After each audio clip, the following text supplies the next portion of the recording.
بسم الله الرحمن الرحيم يا أيها الذين آمنوا لا تأكلوا أموالكم بينكم بالباطل إلا أن تكون تجارة عن تراض منكم ولا تقتلوا أنفسكم إن الله كان بكم رحيما.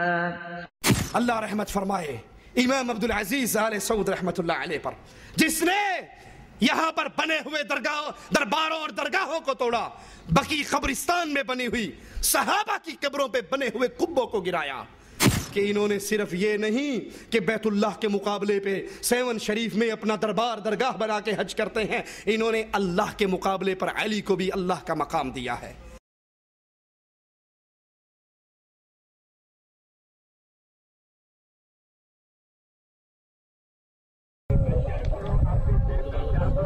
مولا علی کے گھوڑے کے سوم میں سوم بھائی، مولا علی کے گھوڑے کے سوم، قدم مبارک اگلے پاؤں مولا علی کے گھوڑے کے۔ جیسے بیت اللہ کا طواف، ویسے اس کی درگاہ کا طواف، جیسے یہاں مقام ابراہیم ہے تو وہاں پہ علی کے گھوڑوں کا مقام موجود ہے اور اس کے قدموں کا نشان موجود ہے۔ علی کے گھوڑے کے پاؤں بابا، مولا علی کے سوم میں سوم مولا علی کے گھوڑے کے پاؤں ہیں بابا۔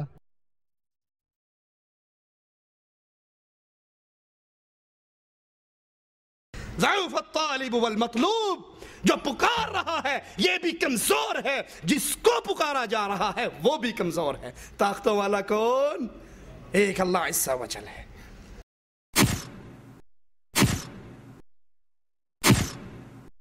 کفار مکہ پھر بھی بیت اللہ کا طواف کرتے ہوئے اللہ کا نام لیتے تھے، لیکن آج لال شہباز قلندر کی درگاہ کا طواف کرنے والے یا علی مدد کے نعرے لگا رہے ہیں اور پیچھے انڈین فلموں کے گانے چل رہے ہیں۔ مبارک ہو تم کو یہ حج اہل شرک، اور مبارک ہو اہل ایمان کو بیت اللہ کی زیارت، مبارک ہو بیت اللہ کا طواف۔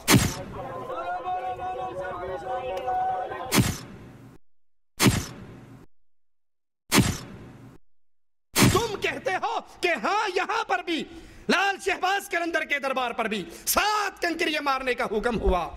اللہ کا واسطہ دے کر پوچھتا ہوں، یہ حکم قرآن میں ہوا یا حدیث میں ہوا؟ جی یہ تو سننے میں آیا جی، ابھی تک یہ تو اللہ ہی بہتر جانتا ہے جی، جس طرح ادھر کینکریاں مارتے ہیں ساتھ ہی۔ لعن اللہ من ذبح لغیر اللہ، جو اللہ کے علاوہ کسی اور کے لیے ذبح کرتا ہے اس پہ اللہ کی لعنت برستی ہے۔ لوگ یہ پتلے پار کو کاٹا تھا انہوں نے، اس کی وجہ سے اس قبر پتھروں سے مارا گیا انہوں کو، اس لیے انہوں کو پتھر مارتے ہیں، رسم ہے یہاں کی۔ یہ کسائی لوگ ہیں، انہوں پہ رسم ہے یہاں پہ، پتھر مارو گے نا تو اس کی دعا قبول۔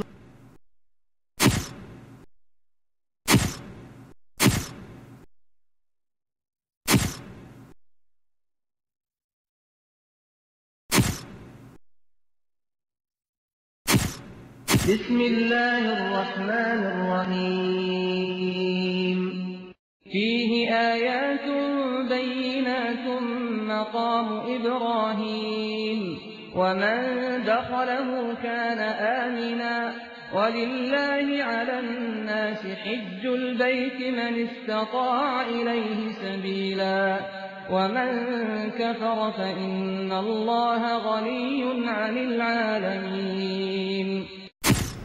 السلام علیکم ورحمۃ اللہ وبرکاتہ۔ الحمد للہ رب العالمین والصلاة والسلام علی رسولہ الامین وعلی آلہ واصحابہ ومن تبعہم بإحسان الی یوم الدین۔ برادران اسلام، یہ ہمارے 2 روزہ اجلاس کا دوسرا دن ہے۔ اس پرمسرت موقع پر میں مکتب تعاونی برائے دعوت و ارشاد اور توعیہ جالیات مکہ مکرمہ کی جانب سے حضرت الشیخ سید توصیف الرحمن الراشدی اور آپ تمام حضرات کا پرزور استقبال کرتا ہوں، اور آپ تمام حضرات کا شکریہ ادا کرتا ہوں کہ آپ نے پچھلے پروگرام کی طرح سے اس پروگرام میں شرکت کی۔ اللہ عز و جل آپ کی شرکت کو قبول فرمائے۔ السلام علیکم ورحمۃ اللہ وبرکاتہ۔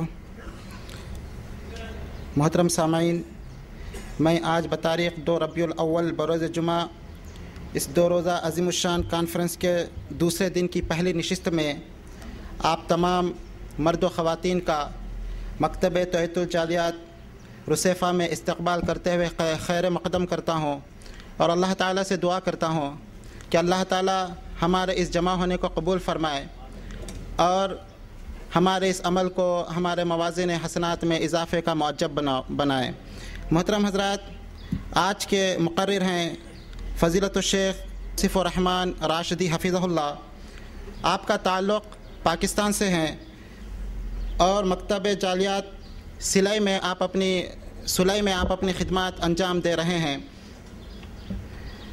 اور آپ شرک و بدعت کی تردید میں ماشاءاللہ آپ کی کافی خدمات ہیں اور آپ کی مشہور کتاب جو باطل کے ایوانوں میں زلزلے مچائی ہوئی ہے اس کا نام ہے کیا علماء دیوبند اہل سنت و جماعت ہیں، جس کے آپ ہی مصنف ہیں الحمدللہ۔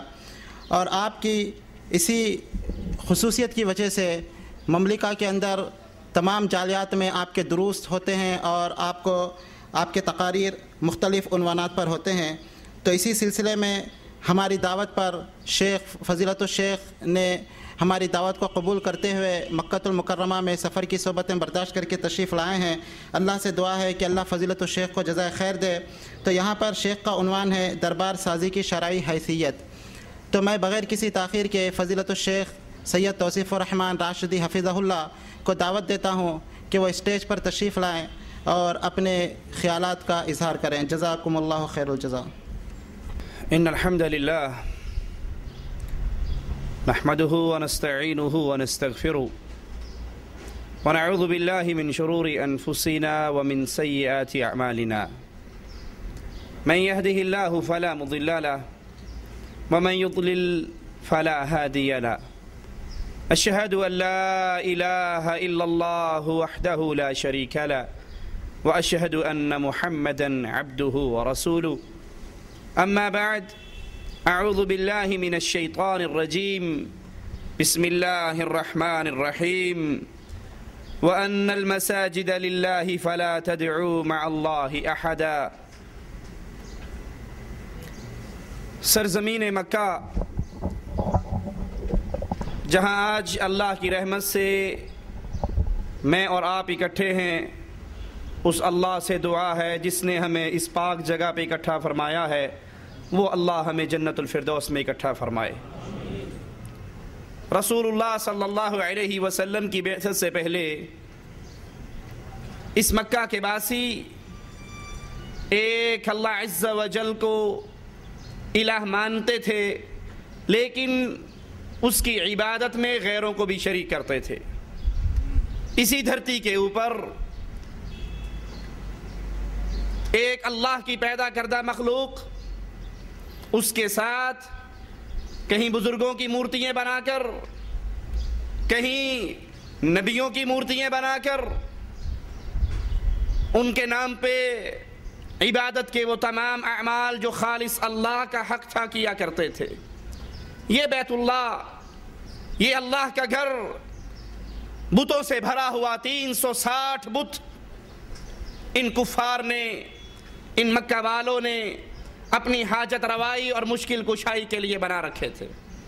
کبھی کسی کو پوج رہے ہیں، کبھی کسی کو پوج رہے ہیں، اور عقل ان کی اتنی کام کرنا چھوڑ گئی تھی اس شرک کرنے کی وجہ سے، اس گندی دلدل میں اتنے گر چکے تھے کہ اگر سفر پہ جاتے ہوئے کسی بابا جی کو اٹھا کر لے جانا بھول جاتے اور رات ہونے پر یاد آتا کہ سامان سفر میں سب کچھ ہے، حضرت جی نہیں ہیں، وہ ستو جو کھانے کے لیے لائے تھے اسی میں پانی ڈال کر اس کو گوندھ کر اس کا بابا بنا لیا کرتے تھے، اور رات کو اس کو ڈھیری پہ رکھ دیتے تھے کہ ہم سونے لگے ہیں، تو جاگتے رہنا اور ہمارا خیال تو رکھنا۔